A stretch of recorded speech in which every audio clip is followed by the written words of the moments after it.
โอ้ยอย่าแม่นเป็นตะแพงเนาะอามิลา เพิ่นมักแม่นี่ไข่แพนไทยเมืองล่วงน้อยเนาะตื่นมากินข้าวกับไข่แพนเพิ่นยากเนาะก็ฟังเอาเด้อนี่นะเพิ่นหิ้นหูบหญ้าอยู่นี่เพิ่นก็จี้อยู่เบิ่งเด้อนี่นะลูกจะกินของแม่ลูกกินของแม่ไทยเมืองล่วงน้อยนี่มักไข่แพนกินกับข้าวเนาะอามิลาเรามักเนาะมักไข่แพนกินกับข้าวนี่นะเพิ่นหิ้นเพิ่นก็ไปเฮาโพเพิ่นจืนให้งา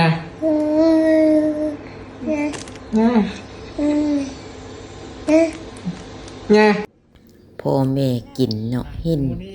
พี่น้องปองป่ายกินเพิ่นก็เลยมาหมักเอาให้เพิ่นกินเพิ่นก็มักเนาะไข่เพนมีค่ายประจำเด้อไข่เพนหง่าล่าย